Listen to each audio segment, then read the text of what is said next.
جواب آج مانگ رہے ہیں اپنے صحافی بھائیوں سے. آپ آج میرے ہم آواز بنے.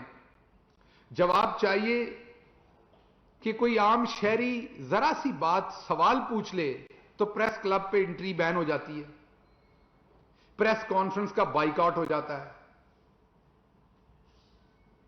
آپ اسلام آباد ہائی کورٹ تک کے بارے میں اداریہ لکھتے ہیں, آج ڈان نے لکھا ہوا ہے, دیکھ لیجئے.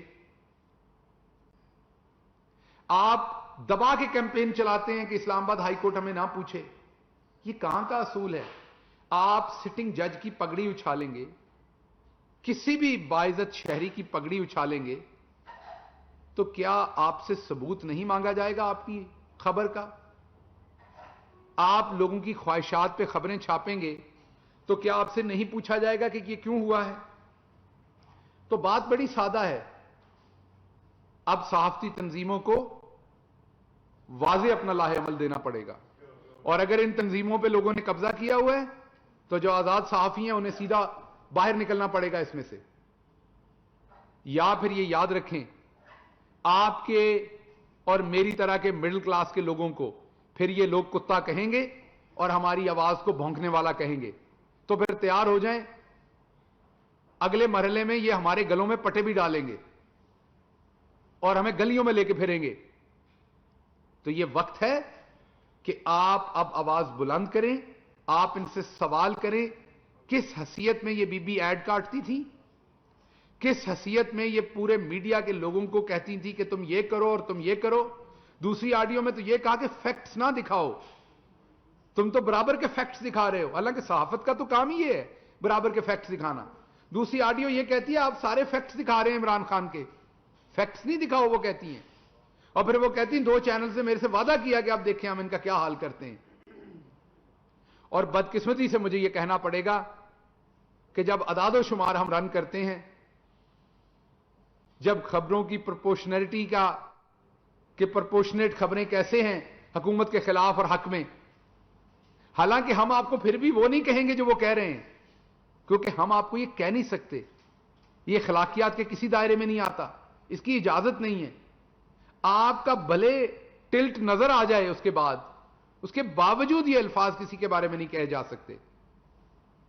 تو جب ہم وہ آڈیوز دیکھتے ہیں اور خبروں کا تناسب دیکھتے ہیں تو ہمیں نظر آتا ہے کہ مریم بی بی درستی کہہ رہی ہیں, شائبہ آتا ہے. اور پھر جب ہم آپ کی طرف سے سناٹا دیکھتے ہیں تو دل اور ڈوبتا ہے. پھر جب آپ کی طرف سے ہم دیکھتے ہیں کہ آپ کو کوئی فرق نہیں پڑا, انہوں نے آپ کو یہ کہہ دیا ہے, تو مجھے یہ بتا دیجئے ہمارے آپ پھر بھی سر آنکھوں پر ہیں. اگر تو P if you J, director news کی آرگنائزیشن, پی بی اے, دوسری تمام جو آپ کے ادارے بنے ہوئے ہیں, پریس کلبز, یہ سارے پی ٹی آئی کا احتساب کرنے کے لیے بنے ہیں, تو خدا کی قسم پھر بھی ہمارے سر آنکھوں پر ہیں. کیونکہ ہمیں پتا ہے آپ لوگ زیادہ تر مڈل کلاس سے ہیں, لیکن پھر کم از کم یہی بات مان لیں کہ ہم نہیں بول سکتے ان کے خلاف. 24 گھنٹے گزر گئے, ابھی تک ایک آواز نہیں آئی. عدالتوں کے بارے میں ہمارے صحافی دوست عدالت چلے جاتے ہیں, وہاں مقدمہ کر دیتے ہیں, درخواست دے دیتے ہیں کہ جی ایک کنوکٹڈ بندے کو بولنے کی اجازت دیں. اب آپ کو بولنے کی اجازت ہم کہاں سے لیں آپ کے لیے؟ اب آپ کے لیے بھی کسی عدالت میں جائیں کہ جی صحافتی تنظیموں کو بولنے کی اجازت دیں. تو میرا آپ سے گزارش ہے کہ یہ جو مافیا ہے, میں نے آپ کو بتایا کہ عمران خان کا قصور صرف ایک ہے, یہ جو دن رات ہماری ترپائی کی جاتی ہے بیٹھ کے, قصور صرف ایک ہے کہ وہ بغیر اینستھیزیا کے سرجری کر رہا ہے اس گندے سسٹم کی جس نے ہر چیز میں توفن پھیلایا ہوا تھا, ایک ایکو سسٹم بنایا ہوا تھا کرپشن کا, جس میں ہر چیز کے بڑے بڑے پنڈت شامل تھے. تو سوال پوچھتا آپ نے کر کیا لیا؟ ابھی آپ کو بتایا ہے سڑکیں آدھی قیمت پہ بنا رہے ہیں, ابھی آپ کو بتایا کہ شوگر کے اندر ڈبل ٹیکس کلیکٹ کر لیا ہے, ابھی آپ کو بتایا کہ ٹبیکو کے اوپر ٹریک اینڈ ٹریس لگا کے ٹیکس زیادہ ہونے جا رہا ہے, ابھی آپ کو بتایا کہ اس سال نون لیگ نے اپنے 5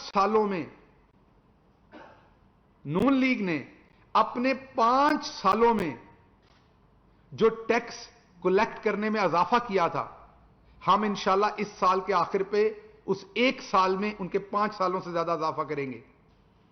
1300 ارب روپیہ انشاءاللہ صرف آج اس سال میں ٹیکس میں زیادہ کلیکٹ ہوگا. تو ہمیں نظر آ رہا ہے, سب کو نظر آ رہا ہے. پرپس صرف اب یہ ہے کہ اب جو بھرم ہے اس کو رہنے دیجیے. آپ جھوٹے منہ ہی بول دیں, کچھ دل نہیں کرتا, حوصلہ نہیں پڑتا, تو جھوٹے منہ کچھ کہہ دیں, جھوٹے منہ مذمت کرتے ہیں, ہم تو یہ کہتے ہیں.